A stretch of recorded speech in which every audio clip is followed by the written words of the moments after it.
নমস্কার, আপনাদের সবাইকে আবারও অনেক অনেক স্বাগত আমাদের রান্নাঘরে। আজকে আমি সকালের একটি পছন্দের খাবার বানাবো, সেটি হচ্ছে ছোলে ভাটুরে। এটা আপনারা দোকানে বা রেস্টুরেন্টে গিয়ে অনেক কিনে খেয়েছেন। আজকে আমরা এটা একদম রেস্টুরেন্টের মতো বানাবো বাড়িতেই। তো এগুলি বাড়িতে কিভাবে বানাতে পারেন এই ছোলে ভাটুরে, চলুন দেখে নিই। এর জন্য প্রথমে আমরা চানা ডাল পুরো রাত ভিজিয়ে রেখেছিলাম, এগুলো খুব সুন্দর ভিজে গেছে। এরপর একটি পাত্রে জল নিয়ে এর মধ্যে দিয়ে দিচ্ছি আমি চা পাতাটা ফুটিয়ে এই চানা ডালের মধ্যে দিলে বেশ সুন্দর রং হবে রেস্টুরেন্টের মতো। তারপর এর মধ্যে গরম মশলা আর কিছুটা স্বাদ মতো লবণ দিয়ে এটাকে 5 থেকে 7 সিটি সিদ্ধ করে নেব।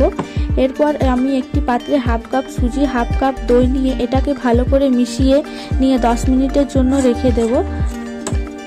এরপর অপর থেকে নিয়ে নিচ্ছি 2 কাপ মতো ময়দা, আর নিয়েছি নুন আর সম পরিমাণ চিনি। তারপর ময়দাটার সাথে দইটাকে ভালোভাবে মিশিয়ে নেব। দইটার সাথে ভালোভাবে মেশানো হয়ে গেলে একটু একটু জল দিয়ে পুরো ময়দার ডোটা ভালোভাবে সফট করে বানিয়ে নেব। এটা বানানো হয়ে গেছে। এরপর ওপর থেকে তেল দিয়ে এটাকে ঢেকে রেখে দেবো। এতক্ষণে আমাদের চানাটাও সেদ্ধ হয়ে গেছে আর এটার রঙটাও খুব সুন্দর হয়েছে।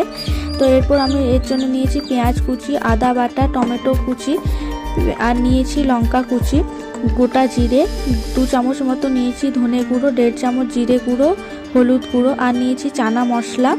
এরপর কড়াইতে সর্ষের তেল দিয়ে ফোড়ন দেব জিরে।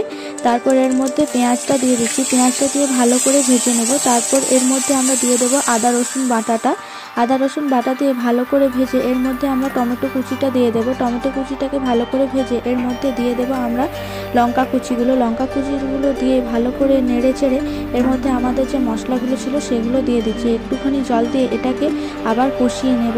এগুলো কষানো হয়ে গেলে এর মধ্যে আমাদের যে চানাগুলো আছে সেগুলো দিয়ে রান্না করে নেব। এটা বেশ কিছুক্ষণ ধরে কষিয়ে রান্না করব। তারপর এর মধ্যে দিয়ে দিচ্ছি আমরা পরিমাণ মতো জলটা আপনারা নিজেদের পরিমাণ মতো দেবেন।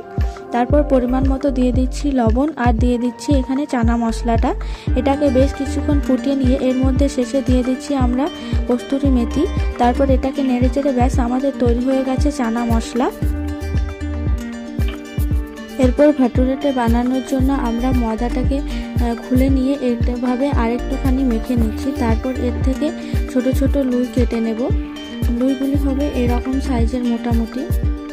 তারপর এটিকে গোল করে একটুখানি তেল দিয়ে এটাকে বেলে নেব। একটু পাতলা করে বেলবো, কেননা ময়দা এটা টেনে নেবে, আবার ছোট হয়ে যাবে। তারপর কড়াইতে তেল গরম করে মিডিয়াম হাই ফ্লেমে আমরা ভটুরেটে রান্না করব।